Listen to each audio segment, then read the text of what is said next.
When I started these How May I Serve You, Ask Me Anything live streams, I held a quiet hope that one day a conversation might emerge that went to the same depth that I have experienced for the past 5.5 years in my private one-on-one coaching sessions.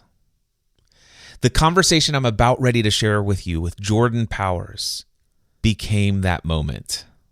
You see, for years, I have helped people with strategy, marketing, business mindset, tools, techniques, and all of the above.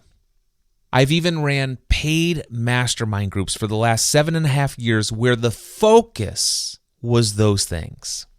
That work, I've come to realize, was also in my zone of excellence.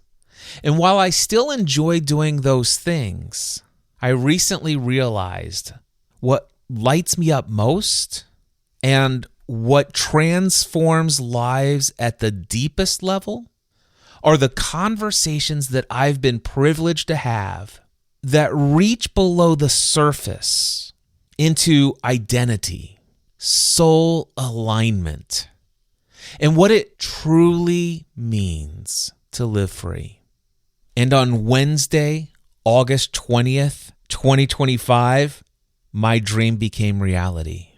Jordan Powers showed up with a real question related to his business pursuits that went well beyond the marketing tactics, how to accomplish your goals, how to push towards your outcomes, tips, tools, and strategies, and into a very soul-level, identity-driven conversation. I want to share it with you exactly as it unfolded, unscripted, because when I started these live streams, it was this kind of work that I wanted the world to see. Jordan, long time no see, my friend. How can I be of service to you today? Good, yeah, long time no see. It's been since the Clubhouse days. The Clubhouse days, yeah. So I told you briefly in that message, I'm in the middle of launching an event. This will be the second one.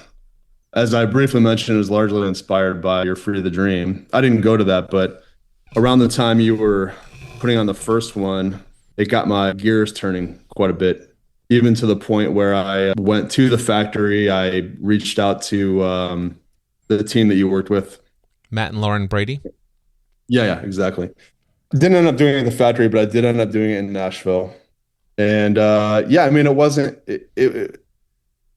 speaking, but I was organizing it. And the event itself, and all this context will be important in a minute, but the event itself, I'm not sure if you remember, I'm an architectural photographer, and I'm putting on an event for up to 150 people to travel and come for 2 days, actually a whole week. There's workshops and everything.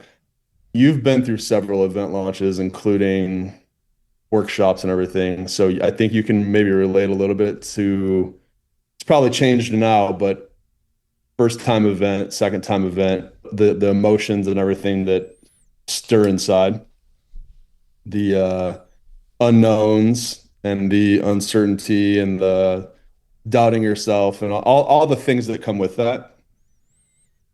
Those I'm in the thick of that right now. I just pressed play on the launch on Sunday. So like I said, I'm in the thick of this right now. And the first year I did it in 2023, it was wildly successful. Literally, the only constructive feedback I got was it very insignificant. Like, I would have preferred this type of food versus that type of food. So that said, I have there's a huge part of me that has all the confidence in the world that it's going to work out regardless. Like whatever's supposed to happen is going to happen. And I can sit with that and be comfortable with that. And I can take peace in that. On the other hand, because I'm in the thick of it right now, a lot of uncertainty. So I've got uncertainty on one shoulder and peace on the other. And I'm trying to like reconcile the two and just get past it. And I should add, I'm trying to really control my stress levels and everything this year, because the first year, the amount of stress I let build up inside of me actually landed me in the hospital the night before the event. And I dealt with health issues for, I'd say I didn't fully recover to the point where I would consider myself recovered for almost a year afterward. And I'm trying to prevent that now. So I've been managing it with various means. So, What are the means that you've been using to manage it? well, I started going to the gym consistently back in January, and that finally, after a few months of doing that, got me out of the health concern hump Okay. that I was dealing with. So that really helped. Now I'm in the stress management thing. So meditation, prayer, continued exercise. And so far I'm doing a lot better than I was last year with stress. I'm able to be more present and put things into perspective, and I'm able to remind myself easier that regardless of anything, it's going to work out the way it's supposed to. I'm not concerned with that. So yeah, I think a lot of the things that I keep on experiencing are the doubt, like the self-doubt and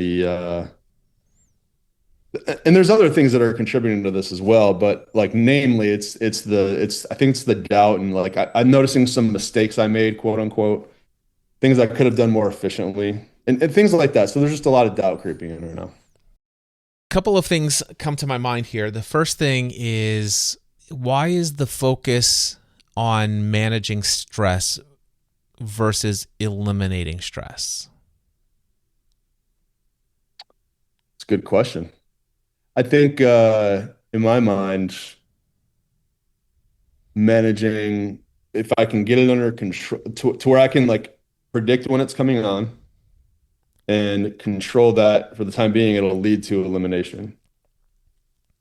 Like I'll have a grip on it to where I'll be able to eliminate it. But maybe you asking that question prompted, okay, well, why not just eliminate it and be done with it? What comes up for you when you think about that? First, what are your thoughts about the possibility of, instead of managing stress, eliminating it? The possibility is intriguing. The practicality is the big question mark. Well, let's set the practicality aside. Possibility. Sure. On a scale of 1 to 10, in your own mind right now, from what your perceived awareness of this situation is, on a scale of 1 to 10, how possible does it seem that you could eliminate stress instead of managing it? How possible? Where I currently sit, possibility 50-50. 50-50. Okay. So you mentioned that one of the things that you do to manage stress up to this point, you mentioned meditation and prayer, yes? Yeah. So is it safe to say that you're a man of faith? Yes. All right. And from our prior conversations, is it safe for me to recall that you are coming from the Christian faith? Yes. Is it But safe? hey, prior to that, I was very much a new ager, so I can speak that language if needed and translate it in my head. Or new thought, whatever we want to call it. So you can feel free to speak whatever language resonates with you. It doesn't matter what resonates with me. My question is where I want to go to make sure that I can speak to you from this level. Yeah. Where do you sit today? Do you sit as one who confesses Christ as your Savior and teacher and your guide in this life? Yes. Okay. And again, not putting words in your mouth. I just want to see. Yeah, no, my recollection is that, yes, you and I, we've had lots of conversations about some of the stuff that I was evaluating in 2020 and 2021 and all sorts of fun things. Yeah. So I remember that, but I also recall that it's like, Cliff, yeah, I lean on I follow Christ and Christ's teaching. So here's what I'd love to evaluate with you. If right now where you're sitting in your perception of what's possible in the area of stress, it's 50-50 that I could actually eliminate stress versus managing it. However, from the teachings of Jesus, when he says, Be anxious about nothing. Don't worry about what you will eat, what you will drink, who will come to your event, how you're going to pay the bills. Don't worry about your health diagnosis. Don't be anxious about nothing. Would he suggest that route for you if it were only 50% possible? No. If not only the direct teachings of Jesus, I would imagine from your perspective, you also have a great deal of respect for other aspects of the scriptures, yes? Yes. So be joyful always, and again I say rejoice. In all circumstances, give thanks. Whatever is good, whatever is holy, whatever is praiseworthy, what is noble, whatever is pure, think only, although it doesn't say only, but it says think on these things. You almost got a Cliff paraphrase there. Sounds to me like there's not a whole lot of instruction on managing stress. Right. Yeah, very good point. I think for me, what comes up as you're talking about those things and what was the pushback, the resistance I had in my mind was that how do I work? I won't put a filter on what I'm thinking, just I'll put it out there straight. So those are not commandments. Those are like, hey, you should live this way. Easier said than done kind of situation. But also I'll say when I do remember that and I do go back and read it as I'm reading, I'm able to come to peace. The stress does go away. So that's what I was saying. But I label that as management. In those moments when I had those reminders or I talk to a fellow believer or I'm reading, the stress does go away in that moment. It's as that passes and I move on to the next thing is when it starts to creep back. And then I don't think to even go back and remind myself or anything until whenever it comes up. Let me just check in with you. On a scale of 1 to 10, where do you sit right now in this very moment on the idea that elimination of stress is possible? Has it shifted at all? It has shifted. I'd say I'm probably 7 out of 10 right now. Like I know it's possible. And as I'm talking, I'm predicting what you might say and what suggestions you might make. And I'm also thinking of my own. It's like, well, there's plenty of ways to remind myself throughout the day and check in throughout the day with this topic. Tell me more. I'm choosing not to. I could set notifications on my phone. I could actually build it into my schedule if I wanted to. I could be more intentional with the time I'm spending on this thing instead of sitting in front of the computer all day watching the people on the forum filling out information. I can choose not to. You just gave 3 different things that might help you remember all of this more. In the event that you were to do just those 3 things alone, how much stress could you avoid? I think as it directly relates to this event, probably a good portion of it.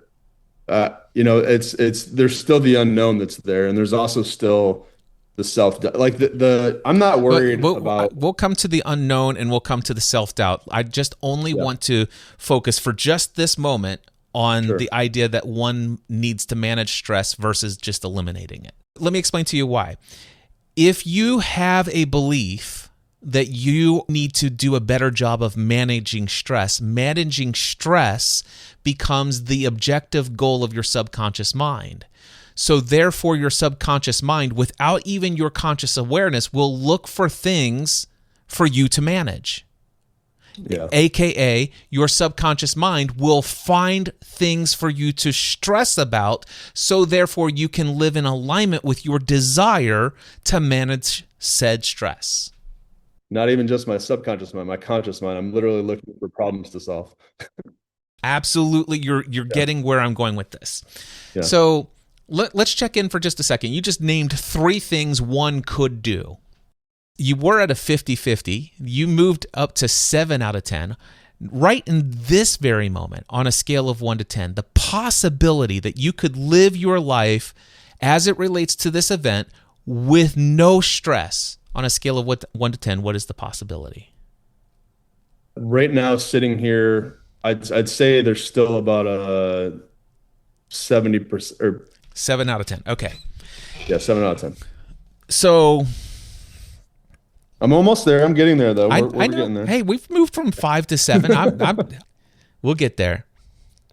What if I told you that Jesus gives you the exact model for you to follow that would eliminate all of that stress? And as soon as I say it, you'll instantly know it. Some of the 3 items that you came clearly lean into the thing you already know at your soul level. But Jesus gave you the way to experience this with no stress. Come to me, all of you who are heavy burdened and weary and worn out and stressed. And he said, I will give you rest for your soul. Right. In essence, I will give you the peace that passes all understanding. Earlier, you mentioned the idea that on one hand, I have peace, and then other times I have uncertainty. And what I believe Christ has called us to is peace in the midst of both certainty and uncertainty. Yeah. And how do we do that? He says, come and be yoked with me. Mm-hmm. Yoke is that device that pulls 2 animals together, one such that the stronger animal carries the load, does all of the heavy lifting, that the other animal is almost there along for the ride. There is some co-laboring together, but the yoke is, he says, my yoke is easy, my burden is light. Basically, do this with me and you will be stress-free. Yeah. Interestingly enough, I didn't put those words to it, but I have been more intentional with trying to do this from compared to last year specifically. I've been trying to do this with more of that mentality, how I'm interacting with people, how I'm trying to be more serving to people who want to attend. I'm trying to make it less about me, I guess is what I'm saying. So that alone has helped reduce some of this to none. I think where my mind keeps on getting pulled to is that 30% that's lingering is that uncertainty and the self-doubt and let's focus on this 30%, the gap between. I want you to imagine the 30% is everything. Okay, so the 30% is the 100% of what's actually causing you to experience the stress. So just keep that in mind. I want to know, what's the percentage of the stress that is self-doubt versus uncertainty? You mind if I take a moment to just define out loud what I'm... Take as much time as you want. I'm in no rush. So the uncertainty is more around... the self-doubt is around, the first year I did this, I had people I was collaborating with. This year I'm doing it on my own. There's part of it there. There's also a little bit of the imposter syndrome, which everybody that I talk to would tell me it's ridiculous for me to even think that way, which I do understand that. There's also the self-doubt is the the who am I to put this thing on keeps on creeping in. That's the imposter syndrome. But there's also the did I do everything right? Did I wait too long? Did I communicate poorly? Did I use the wrong piece of software, et cetera? All the did I, what it coulda, shoulda. And then the uncertainty is a very small part of it, if I'm being honest. I'd say if I had to take that entire 100%, yep. Like the uncertainty is maybe 10% of that 100%. Yep. So 90% of your stress is not from uncertainty. It is from the Yeah. self-doubt side of it. Yeah, the uncertainty, like I'm not quite break even yet, but I know I will be, and Mm-hmm. I'm not worried about that. I also know that everybody is going to like get more out of it than anticipated. I have all the confidence in the world about that. So I could even reduce that 10% down to like it's a very small Yep. percentage It's of getting my smaller stress. as soon as you put your conscious Yeah. focus and attention on it. It's even it's like the uncertainty is dissipating. I can see it dissolving as you're focused on it. Yeah. Well, sometimes you just got to say these things out loud and talk about it, especially with somebody who knows and who has language to put to it. So this is helpful. Okay, so you ready to work on the Yeah. 30%? Yeah, I think so. What if I told you the reason why you're experiencing self-doubt as it relates and all this stress is simply because Jesus says, I'd like to be yoked with you. I'd like to carry the heavy load of all of this. I'd like to shore up all of your shortcomings. And I'd like to do this with you, but yet you just told Cliff Ravenscraft and anybody else that might be listening that you're doing it all on your own this year. Where am I? Who am I? Chopped liver? That's what Jesus is saying. Yeah. Yeah. By the way, I shouldn't say I'm doing this all alone. I I'm more I know I know I have a team of people. I have a team of people, but what you're just for clarity, in case anybody's watching this. yeah, but okay, no, fair enough. I get that. But what you meant is other influencers that bring the other people who might be interested in the marketing clout and the influence and Right. I totally got what you said, but but given the fact that you have a team of people who are helping you, I definitely understand that clarification. But still in the language, there's the feeling that I'm doing this all by myself. I'm doing this alone. And who am I? I don't know, Jordan. Who am I? It's just me, lowly old me doing this. Or who am I? It's me, one who is in union, one with God in Christ, who is empowering me to show up and serve in ways and have a heart of desire and excellence that has such a great heart and compassion for everyone there that's going to make sure to do everything within my power. I feel Christ compelling me to over-deliver and under-promise to everyone, and that's my commitment. It is not I alone. I, with Christ, am doing this. If you had that as your identity, how much stress would you feel? I have to connect that in my head to being real. I mean, right now I understand the word you're saying, and I understand that it is possible. There's a disconnect though in application and knowledge and all the things. So that's where I'm at right now. That's what comes to mind as you talk through that. Okay, I totally get that. But I do keep on reminding myself that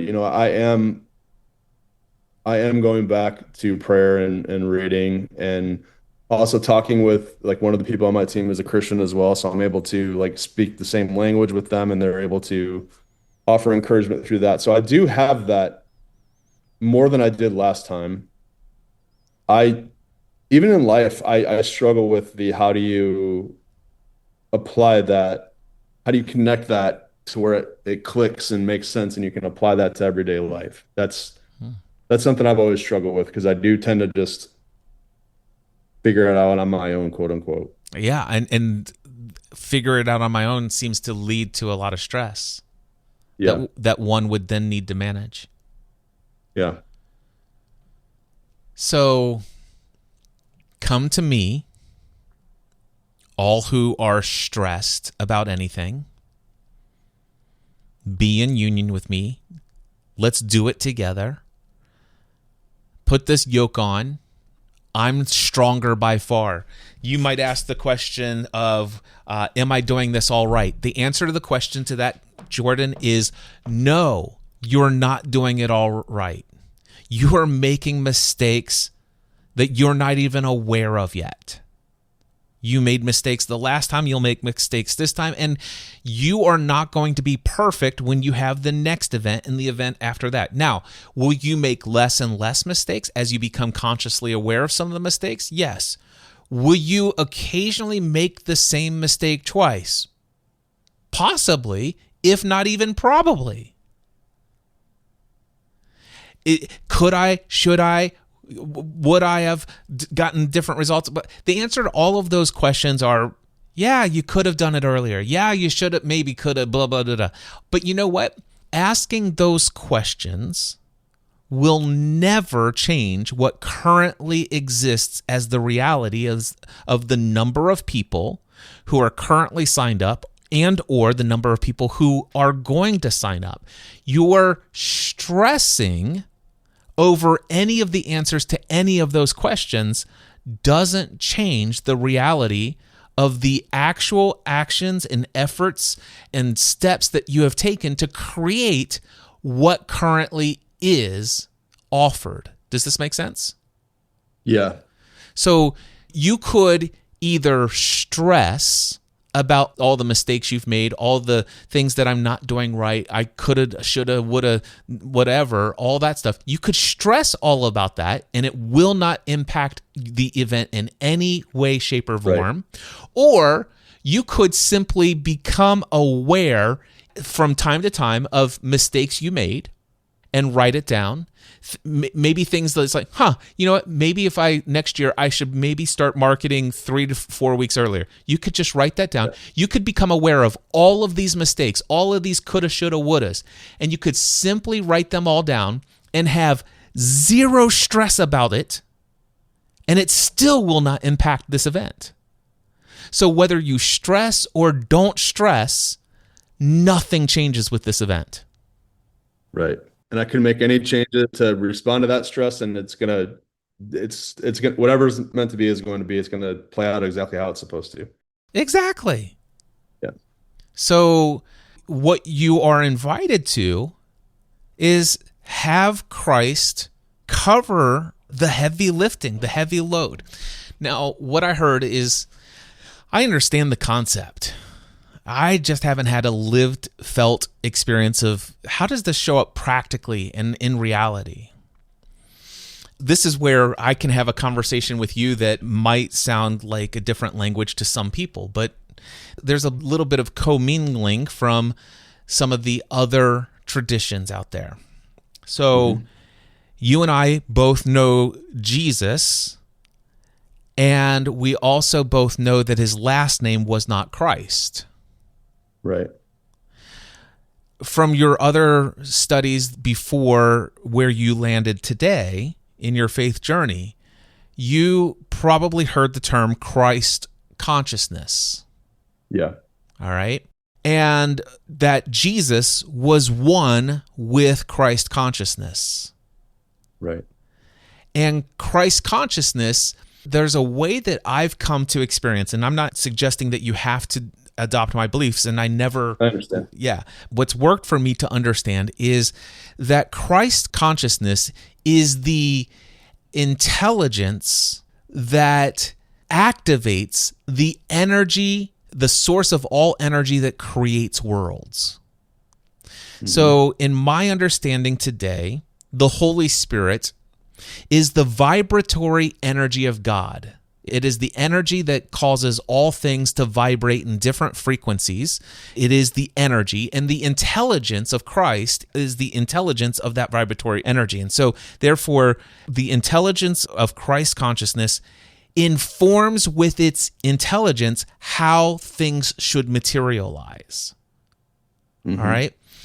This is why Jesus says, if you believe and do not doubt, if you had the faith of just a mustard seed, and if you were one with me, which, by the way, he prayed that we would be one with him as he is one with the Father. That was a prayer that he prayed in the garden.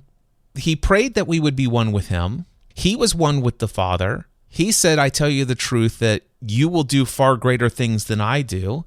And if you would believe and not doubt, you could ask for anything in my name, in the name of Christ consciousness, in alignment with me, in alignment with this intelligence that informs the vibratory energy of all that is, the energy that creates world. You could ask anything and it would be done for you. You could tell a mountain to throw itself in the sea, and you certainly could eliminate some stress here and there. And so in essence, what Jesus is saying is like, come and be in union with me. Now, you mentioned earlier that meditation and prayer is a part of your experience.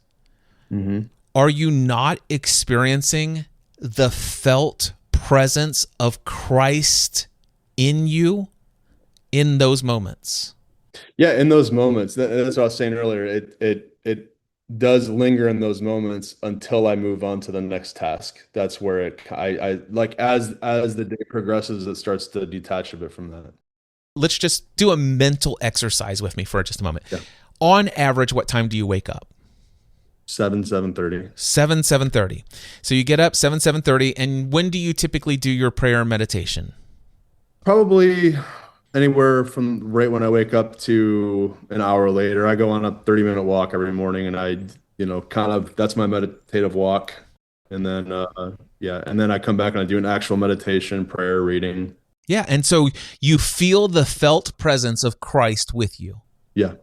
And then you say, thanks, buddy. I got it on my own. I've got a bunch of things I'm going to do today, all without you. Do you see? Yeah. I didn't mean to laugh. So it was just, but yeah, that is exactly what I do I don't actually say thanks, buddy, but I might as well, because that's what it is. Yeah. And there's no judgment. I didn't say it with any judgment. Right. I know I know you didn't. I know you did. It was just funny to me. And the thing is I've been guilty of this myself.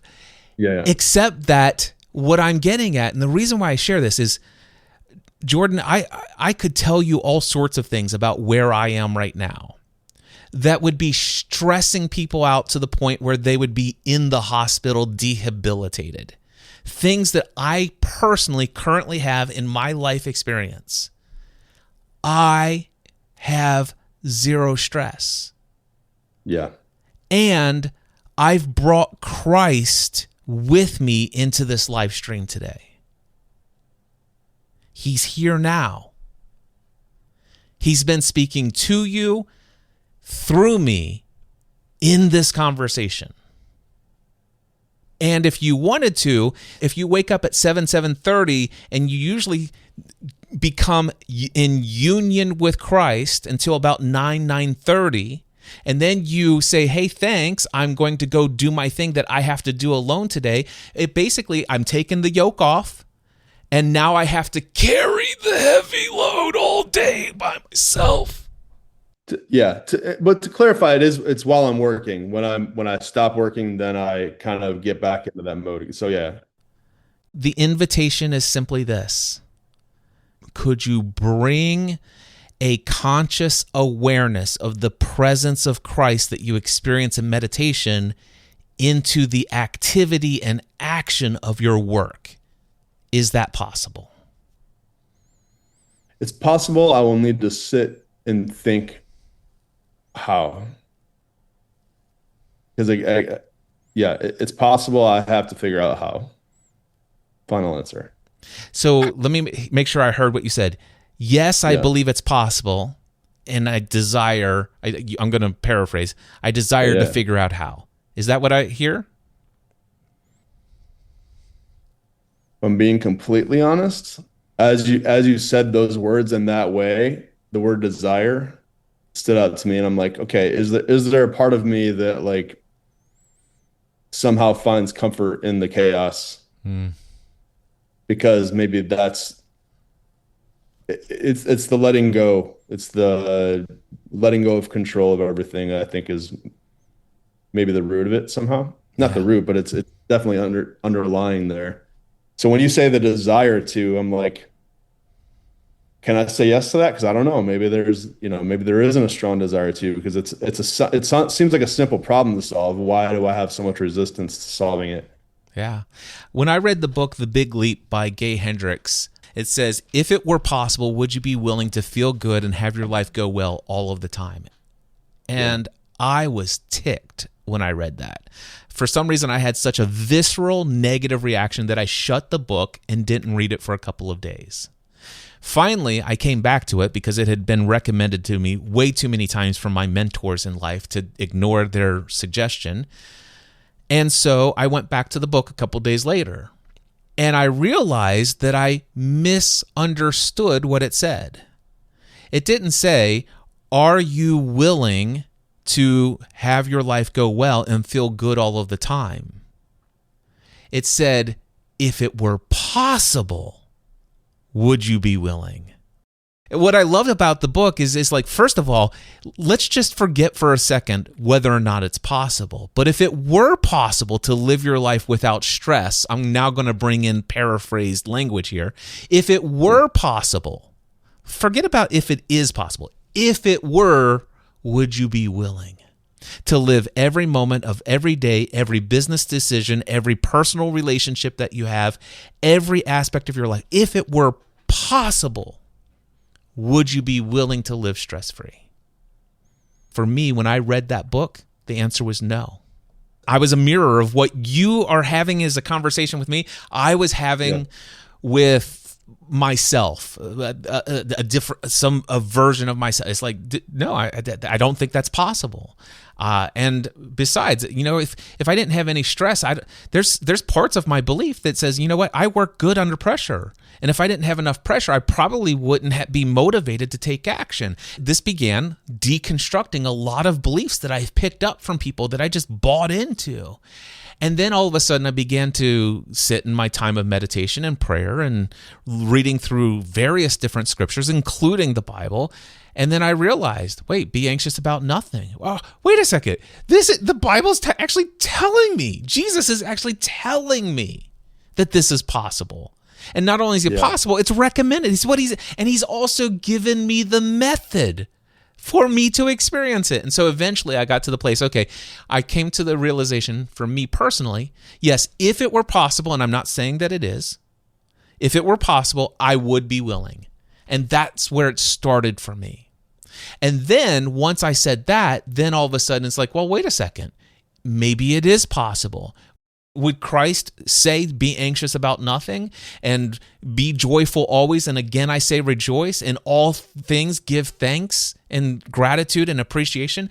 Would all of this be in here if it weren't possible? And then I'm like, okay, well, I think it is possible. And then all of a sudden, the next step for me was, if you are heavy burdened, come to me. I will give you rest. Be in union with me. Let's do this together. Die to yourself, which, by the way, is die to all of your ego fears of how will I be perceived by others? Am I going to get this wrong? Is this going to make me look bad? Am I going to? Don't worry about don't worry about how you're clothed, how people will look at you, how people will perceive how you look. Don't worry about what you'll eat. Don't worry about your provision. All of this is taken care of. Be in union with. It's like, okay. And so eventually I came to the place where I'm like, okay, yes, I believe that it is possible. And not only am I willing to feel good and have my life go well all of the time, I'm committed to it. And what I can tell you, Jordan, for me, I'm in a place where financially things are in a weird place. A leaking roof that's been leaking for a year and just still the unknown after a year, whether that's fixed. And this and that and this and that and this and that and all of these other things, health concerns over the last several years, so many things. And I have absolutely no stress at all. I have absolute pure peace, and I have lots of uncertainty in my life. And it is because I started meditating 3 minutes a day, and I started to bring that out to 10, 15 minutes a day of being there. And then I brought it out to this and brought it out to that. Now, today for me, I am 1,273 consecutive days of meditation, and I will meditate in the morning. I will sometimes go out for a walk with the dog, and I'm in a meditative state, which simply means that I'm focused on the presence of God, the present moment. I'm not living in the past, worrying about what stupid thing I said on that live stream. I probably shouldn't have said that to Jordan. I could have handled that. Do you think I've made any mistakes during this conversation today? Absolutely I have. I will make many mistakes in many conversations. There's probably all sorts of books that says that this is all the things Cliff should never do as a coach. These are the things you would never. But do you know what's pure? My intent. my Yeah. desire to be of service. That's never in question. Have I made mistakes? Yes. Will I make mistakes? Yes. Is this about me? Absolutely not. It goes back to something you said earlier. Listen, when I make it less about me and make it all about them, all of a sudden, that's when the stress disappears. You and I, in our limited ego, human side of things, we are limited. We are imperfect. But with Christ, we can do all things. Not perfectly, but we can do all things. We'll make mistakes, but we can do all things. Yeah, everything you just said, I tracked along with everything, all of it. And little windows were popping into like what visually that looks like throughout the day. I won't go into like the list of them, but just I can relate to all that. Could I ask you a question because I think you can also relate to exactly where I'm at right now. You mentioned the big leap and the question you asked, would it be possible? Would you be willing? Once you admitted you had a problem, what was the next? I mean, meditation was in there, but like, what was the next step that you took, if you can think back to that? Once you had that aha moment realization, like that it is possible and you are willing, what would have been your next? Was it? I would say it was just trusting that if this is possible and this is what I'm being called to live, that I trust fully that I will be led and guided by the Spirit of God into all that is necessary for me to learn how to live in alignment with this truth.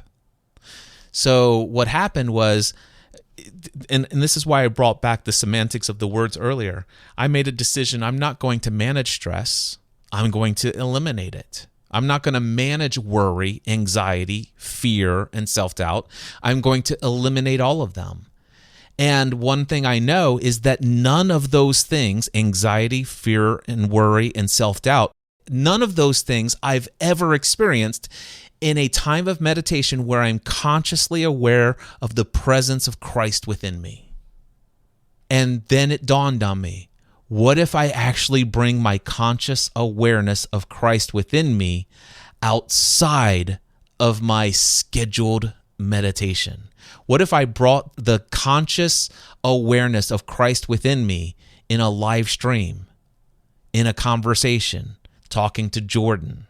What if I bring my conscious awareness of Christ within me in a conversation where my wife and I are having a debate on whether or not I said, yes, I would do fill in the blank, and I didn't do it? What if I was to bring the conscious awareness of my union with Christ in all aspects of my day? And when I do that, I recognize that, wow, if I stay in the present moment and I trust that, wow, I'm not called to be perfect. I'm called to be in union. I'm called to be in alignment, and just be aware and knowing that stress and worry and fear and self-doubt don't solve anything, but actually being aware of things that might be improved. One of the things that I've done like I said, I think this might be my 25th of these live streams. I have 15 conversations that I've had just like this with other people that are already published in the Cliff Ravenscraft Show. And one of the things that I did is I did 2 different podcast episodes where I did a higher self-reflection on those. It's like, is there anything I did or said that was wrong, that was not true, that was out of alignment with how I know I want to show up in the world? And the answer is yes. Cliff, you made some mistakes. But here's what was aligned. You showed up. You didn't wait till you were perfect. Jesus didn't wait till his disciples were perfect before he sent them out 2 by 2 to go heal the sick and demon oppressed and all this other stuff. So all this, I have 19 more, actually 20 more now, other conversations that I will go through and I will review and I will learn and I will grow, but I will not stress about any of the misaligned coulda, shoulda, woulda stuff. Not once will I wait to do a live stream until I feel like I've got it all figured out and I'm going to be the perfect coach, textbooked, like point to Cliff Ravenscraft. He did everything right, by the book coach. I am not going to wait till that day to start live streaming and showing up or being a coach and serving people. If I did, I'd never coach anyone. And I certainly am not going to stress about them. And as you're saying those things like that, I can resonate with that, because I also feel the same way, especially when I'm talking with other people. I don't stress about those things. I just show up how I am. I don't worry about the editing. There are a number of things that I do in my processes throughout the day, even the way I do my job. Other people perceive it as lazy. I don't. Like, to me, it's just the way I do things. And so my point is, there's all these other things in my life that I'm perfectly comfortable just being present how I am, not putting on a show. But for some reason, there's these other, and I'm coming to some clarity on all this. So this is helpful. But there are these things that when I'm not, I can't find the words, but I know you know where I'm going. There is like a misalignment with how I'm doing these tasks as it relates to this event and other things in my life, and the things that should be stressful for other people that aren't. I don't know if anything I just said makes sense, but the words don't matter. The energy of where you are right now makes perfect sense. And yes, I get it. Can I share with you what I heard and tell me if this sounds right? Yes. Yeah, what I hear is that it's very clear that there are many aspects of your life where your ego and your self-doubt and your worry and your desire for perfection and to be perceived well by others and all this other stuff. And there are certain areas of your life where this is a total non-issue. Yet you are recognizing, wow, there seems to be a few hang-ups in either business in general or certain aspects of my business where I feel like I am solely responsible for success, and there's way too much at risk here, and if I don't succeed in some level, I'm going to let people down, and I'm really fearful of that. That's kind of what I'm picking up. Yeah, there's definitely letting people down is a huge part of it. Like, and I'm trying to detach with it being about me. Like, I don't want people to be disappointed in me either, but I'm not worried about, like, I don't want to generate a poor perception of me based on like anything that I do, of course, but like, it's not, yeah. You said, that's a very conscious thing. I don't want to do anything that would generate a poor perception of me.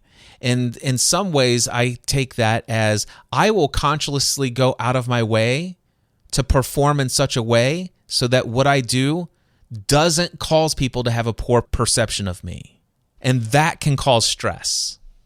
As I was saying those words, you saw me probably look off to the side. I was having a realization. I'm a people pleaser. And when I do that, that is where, like, that's where the stress starts to come from, because those activities that I'm doing are trying to anticipate what others are going to think or want or do or say. Do you know how much control you have over any of that? On a scale of 0% to 100%, guess how much control you have? 0. Yeah. And so do you imagine if you take any of your time, effort, and energy, your strength, and you apply any of that to the management of perception of others, that you are facing a resistance that you just have no control over any of that. Right. You mentioned we can bring uncertainty back in. Well, gosh, I'm uncertain of how this will be perceived by others. Yeah, I have that one negative comment problem. Yeah, I'm familiar with that one. Yeah, and that's what I've been trying to avoid. Like, and there's literally nothing I can do to prevent that. No. And all the things that I would try to do to prevent that will generate another negative comment problem, So, yeah. There's not. I can safely say there's nothing that I can do that would control any of that. That is 100% out of my control, and I need to come to terms with that and come to peace with that. Yeah. And one thing that you could do with the one negative comment? Actually, let me give you two different options. One is you could receive the negative comment, focus on it, ruminate on it, get triggered by it, get a little bit reactionary about it, let it send cortisol and stress throughout your body, and let it impact and influence all the other things you do, which cause you to want to tiptoe around everything else, all your other decisions, so that you don't make that mistake again, so that you can keep other people from perceiving the same thing that this person perceived, and avoid the next negative. And all of a sudden now you're tiptoeing and you're walking on eggshells through life, and that can be kind of stressful. Let me share with you. I've got some negative comments. I know.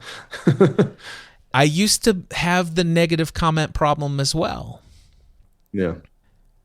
But when I actually learned that I could bring my conscious awareness of Christ within me outside of my meditation scheduled activity, but I could also bring my conscious awareness of Christ within me at the moment I'm reading the negative comment, and we can laugh out loud together about it.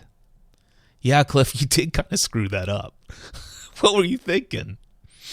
Yeah, there's a lot of truth to that one. And sometimes Jordan, for me, one of the things that I learned about those negative comments, the only reason why Some truth to them. there's a bit of truth to them. And it's truth that you haven't faced yet. Yeah. Really, it's not their judgment that hurts. It's your own self-judgment.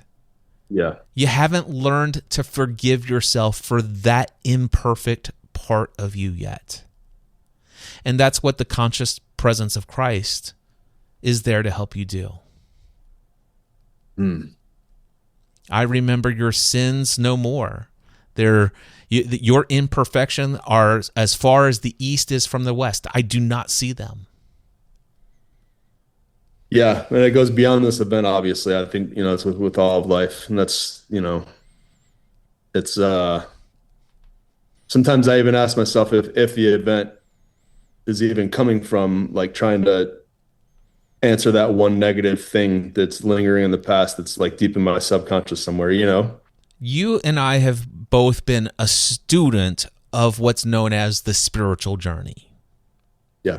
And one thing I think we both have probably come to understand, and tell me if I'm wrong, is that life is about giving us the opportunity through any number of situations, circumstances, or relationships for us to learn the next thing we need to learn to be more in alignment with Christ within. Yeah. I think the sentiment we agree on. Yeah. The words I'd probably change a little bit, but I think we're saying the same thing. Yeah. And so the event is nothing more than an excuse for God to have you learn this lesson. And what I've seen in all of my coaching of so many clients over the years is you could learn to eliminate the stress with this event, or get this event, watch it go perfectly, and then watch something else come up in your business and or some area of your life that will cause you to need to manage more stress. The thing is situation and circumstance or relationship will come over and over and cycle and cycle. Sometimes it'll be the same thing over and over again with the same person, or sometimes it'll just be the same thing with a different person or a different circumstance. But until you finally figure out the lesson of stress-free living, you'll be confronted with the opportunity to learn the lesson. Let me ask you real quickly, right here, right now, in this very moment, forget about how much you desire to experience it. On a scale of 1 to 10, do you think it's possible to live stress-free? I think that today it is possible. On a scale of 1 to 10. 10, it's possible. And then tomorrow I will maybe struggle a little bit, but I can listen back to this and have that reminder. I can pray about it and have that reminder. So yes, I do think it's possible. Yeah. Takes time, obviously. I don't think it's going to be an overnight change, but yeah, I think it's possible. That's exactly it. It is not an overnight. It can be, by the way, it can be an overnight change. Yeah, of course. My understanding in working with lots of people, it's not an overnight thing for most people. I have witnessed some overnight stuff, but those people are usually dealing with, like, I've just been told I've got 6 weeks to live kind of thing. They're a little bit more on an advanced timetable, if you will.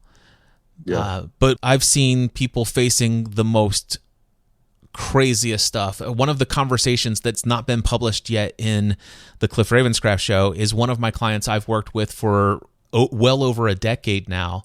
She has 3 children. She's a single mom, owns a business. She's responsible for everything financially in her world. Very public figure, has massive audience. Just became pregnant. She did in vitro fertilization for a 4th child, pregnant, and developed a very advanced stomach cancer. Mm-hmm. She is not stressed. It's interesting the things we choose to be stressed about. Yeah. Wow, that's an incredible statement. It's not so much that it's interesting the things that we choose to be stressed about. It's interesting the things that we choose not to bring Christ's conscious presence and awareness and the peace that surpasses all understanding. It's interesting situations and circumstances that we don't invite that into. Yeah. That's a more thoughtful and better aligned way to word it. Yeah, because I don't think you wake up any day consciously or unconsciously. What am I going to be stressed out today? I need to choose some things to be stressed about today. Now, you are giving your subconscious mind some programming, say, hey, I need to manage stress. Well, it's like, well, I can't manage stress unless we have some stress, so let me go get some stress for you. There's a little bit of that, but this is a fun conversation. I can sense that you have one of the things that seems to me that you went from it's 50-50. Cliff, 5 out of 10 that it's possible to live stress-free.